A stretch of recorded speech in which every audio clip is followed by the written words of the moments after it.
Hello from Adventure Isle. Good morning from Montserrat. We are here to do a tour of the monastery and ride a cable car and share it all with you guys.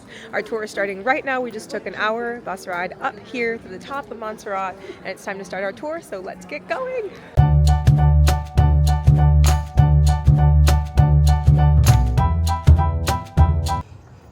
It's a little bit overcast, but you can already start to see some fun buildings, and there will hopefully be some great views from up here, but we are literally in the clouds right now. Hopefully some of this will burn off in the next couple of hours. So we took a bus up here, but you actually can take a train up here to Montserrat, and then there's a train station here. And then over there's a cable car that just runs straight up the mountain. And we're actually going to go on that in a little bit and just take the cable car straight up the mountain. Also, you can see something written just right below the mountain there. So anno 1565. So that's the year, that's the original coat of arms built in the 16th century. So more or less, this one is 500 years old. Now what we're going to do is we're going to pass through this lovely entrance over here. But I want to know, you've been in Sagrada Familia? Yes. You've been in Sagrada? Not yet? No? Okay. Let's see, maybe those who've been there already, maybe it'll remind you something. We're going to see a couple of, well, one thing that maybe reminds you something about Sagrada Familia. So let's go over there.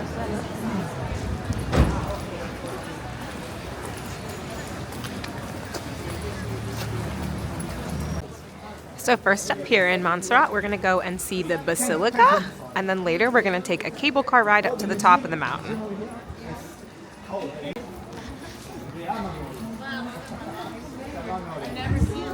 No? Okay guys, just do one thing. Stay on the side of the wall, on the sidewalk, because car is coming up here. Colder. I know, right? Like, whoa. It is pretty chilly out today. Yeah, you can, like, it's funny how just a little bit lower with the sun peeking through. Yeah. Do one thing. We're gonna stop in front of this. And now it's like, I'm not gonna do it. Oh, this was on the outside of Sagrada. So the eyes of the statue, whether you're on this side or move this way, it looks like he's looking at you. Continuing our tour here towards the Basilica in Montserrat. Hopefully those clouds burn off a bit. Wow, it's beautiful. Oh, look at all those statues.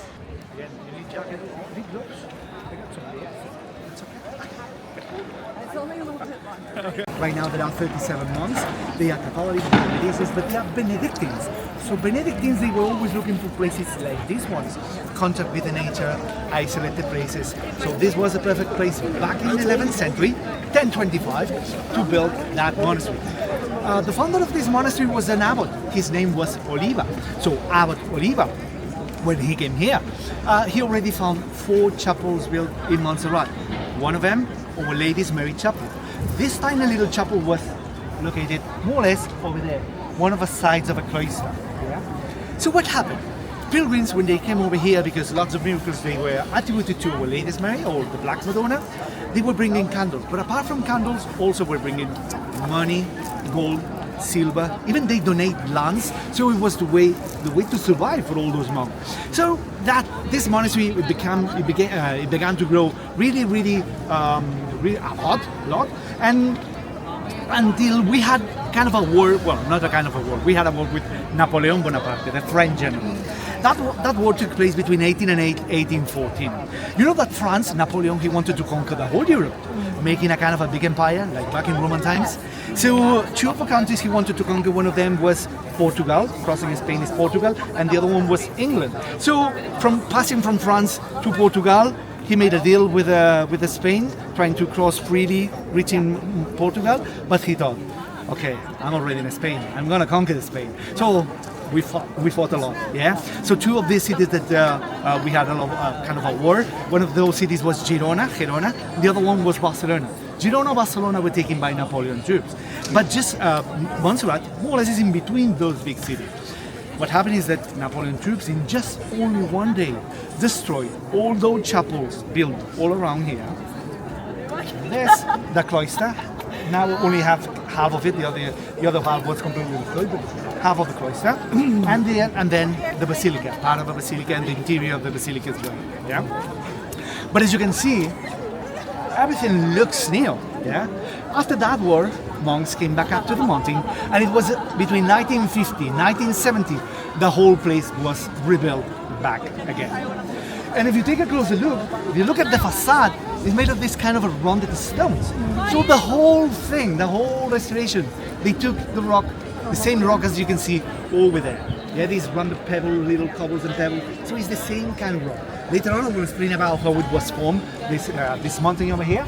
But just take a look at these balconies, these three balconies we can see over there. First one, on the left-hand side, you can see kind of a picture, kind of a relief of a guy standing in the middle. That one is Saint Benedict, surrounded by monks. But it's something written in Latin, just right below Saint Benedict. What is written there is Sanctus Benedictus Europa Pater. So what it means is Saint Benedict is the patron of Europe, but it's also the patron of all those Benedictine monks. This big balcony in the middle also, you can see someone, looks like Our Lady's Mary, the Mother of God is flying, and just right below is one of the popes. That is the proclamation of one of the four dogmas of Our Lady's Mary. Last dogma of Our Lady's Mary was when the soul and the body was taken to heaven, yeah, the Assumption, yeah, of the body, and then it was proclaimed by the Pope Pio XII in Italy in 1950. So that's the Pope Pio XII. And the balcony on the right hand side, you can see again a guy standing in the middle. That one is George, but it's surrounded as well by monks, 3 on each side. So what happened here? Here in Spain, I told you about the Spanish Civil War between 1936 and 1939. So at that time here in Spain there were two political sides, Republicans and militaries. So Francisco Franco, maybe rings you a bell about that dictator, yeah? So Franco was a military, he was in charge of the power, so and the church was forced to stay on the side of the power with the military. So for that decisions, the Republicans, they went mad. They took the monastery. So 23 of the monks, they were living in the area of Barcelona. They were killed by the Republican. So we can see 6 of them, but inside the Basilica there are 11 of them buried inside. Yeah? What else? Cloister over here. Cloister, only half of it. You know that a cloister used to be kind of a square or rectangular place? It was a very important place. It was the center of everything. But only half of it. The other half was destroyed by Napoleon. The original wall is the one that we can see just right in front of us over there, from the 15th century. This one was built at the beginning of the 20th century, yeah. But all those trees that you can see in the middle, every single one of them, they have a meaning. And this meaning is related to Montserrat. First one on the left-hand side, you can see a palm tree. Palm tree, what it symbolizes is beauty, but also symbolizes is welcoming you. If you remember, it's written in the Bible when Jesus arrived to Jerusalem, he was welcomed with branches of a palm tree. So this one is welcoming you as well to this place. The large tree is a cypress tree. These kind of trees, you see them normally in cemeteries. It's a place where you go in silence and you pray for the ones you have lost. So here's what it means, silence and praying. Next one, olive tree. Olive tree symbolizes peace. And the next one, next to the wall over there, the tiny little one, that is a laurel tree. Laurel, back in Greek times, used to be given as well as a reward, the laurel crown. So that represents honor, glory. So it's what it means for us all together, this place. So welcoming you, but it's beauty, silence, praying, peace and glory of this place.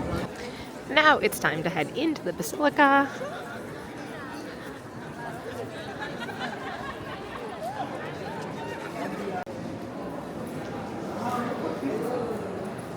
Wow, that's incredible. Imagine the work.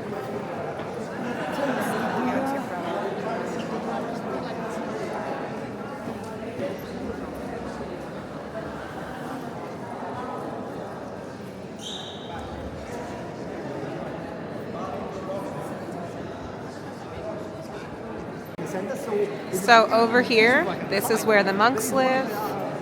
Here in the front, this was built in 1 year from 1900 to 1901 and has the apostles with Jesus Christ right in the middle. And then over on this side is a workspace for the monks who live here at the monastery. And each of the apostles are actually holding something here. So each of these apostles that are holding something, it's either something from their life or the way they were killed. So the one holding an X was killed on an X figure. There's one holding an axe who was beheaded.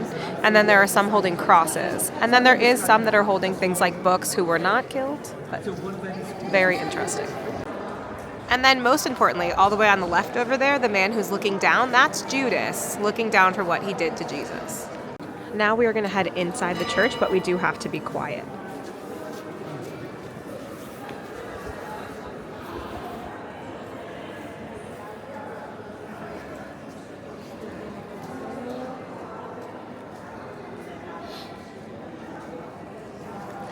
So here's the facade. It was finished in 1901. We're going to head into the Basilica, but we do have to be quiet in here.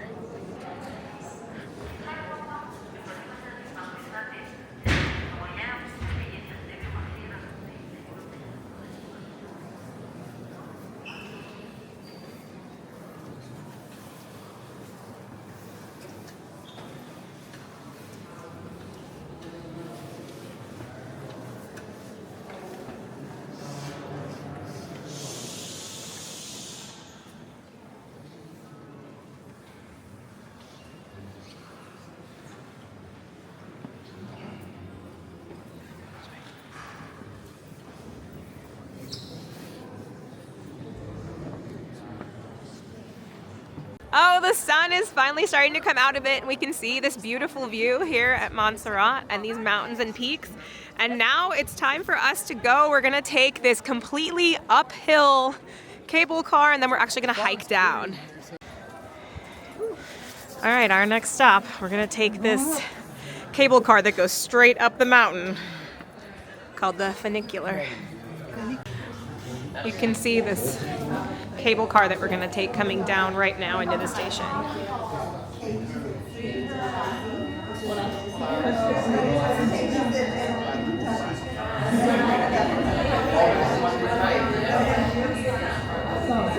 Oh, wow.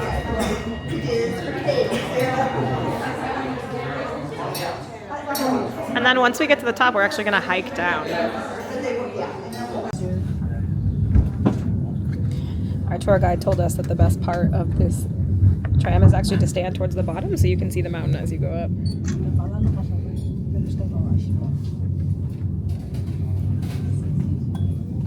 Oh, there's the Basilica.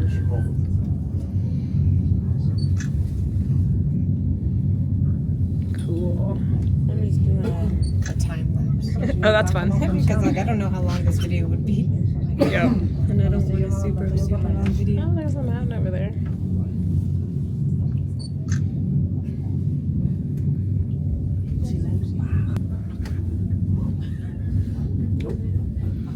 And then once we're off of this, we're actually going to hike down, which will take about an hour and 10 to an hour and 15 minutes to take a hike down this mountain. It looks crazy in the pictures. Yeah, it does. It does look crazy in the pictures. I don't even think we're that high yet, but it feels like we're so high up already. This race would be the 25th of May. Oh, and there's the other one going down. That's cool.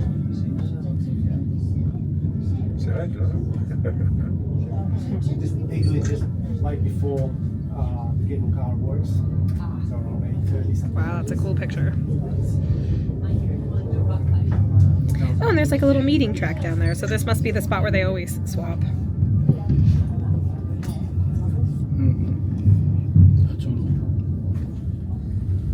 Whoa. Now we're going like straight up.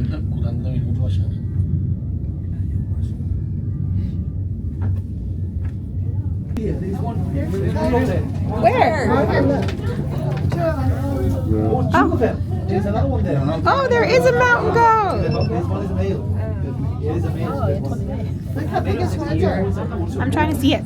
That's a male. Look at that. Oh, there is a mountain goat down there. Okay. Oh, we got one. How cool. Very camouflaged, aren't they? Yes, that is their idea. That was cool. Foraging for food. Wow, all right. Oh, we're almost to the station now. So that whole trip took about 5 minutes to get from all the way down there to all the way up here. Well, I can't believe they're so close to the station, those mountain goats. once a year. This is what we just got off of. You can see our guide there. And they're gonna head back down now. And we're gonna head out onto the mountain.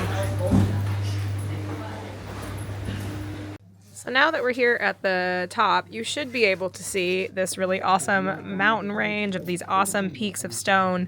Unfortunately, it is pretty cloudy today. And so right over there is where you should be able to see all those stone peaks, but you can't see them right now due to the fog. But you can see the track down there. And you can see the monastery. But hopefully these clouds burn off a little bit.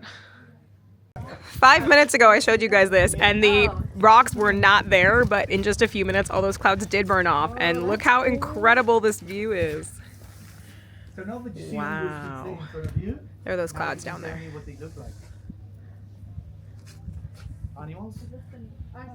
Wow. It does look like an elephant. In the middle. Wow. You see the forehead. Monkeys kind of to the left of the elephant. Wow, that's incredible. So I showed you the rock work and the monastery on the other side. This is the view just around the backside of the mountain that we were just on, and now we're gonna go hiking. It's beautiful now that the sun is shining, and now we are actually gonna go on a hike for over an hour down the mountain, and I'll show you some little snippets of that as we go. All right, most of this hike's gonna be downhill, but first we're headed uphill for a bit. And this is a national park here in Spain, in Montserrat. Perfect. There are lots of rules for hiking in this national park, though. They want you to stay on the path, no fire, no drones. Don't go chasing any animals. Just enjoy all the views on our way back down.